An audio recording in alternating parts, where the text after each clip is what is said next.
एक बार एक राजा यात्रा के लिए अपने गांव से निकलने वाला था। तभी राजा के पास गांव का एक आदमी आके कहता है कि राजा साहब, जंगल में आपको 1-2 फुट का आदमी मिलेगा जिसे कि जान से खत्म किए बिना अपने आगे मत बढ़ना। राजा उस आदमी की बात मानकर यात्रा के लिए निकल जाती है। राजा जैसे ही जंगल में पहुंचते हैं तो वो 2 फुट का आदमी राजा के सामने आ जाता है और राजा को लड़ने के लिए कहता है। राजा उससे लड़ते हैं और उस 2 फुट के आदमी को ढेर कर देते हैं। लेकिन जब उसे जान से मारने की बारी आती है तो राजा उसे ये कहकर छोड़ देता है कि इस 2 फुट के आदमी को जान से मारने में कैसी महान था। 3 दिन के बाद वो 2 फुट का आदमी फिर से राजा के सामने आता है, लेकिन अब वो 4 फुट का हो चुका था।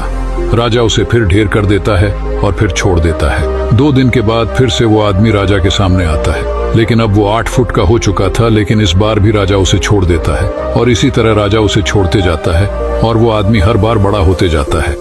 और एक दिन ऐसा आता है कि वो आदमी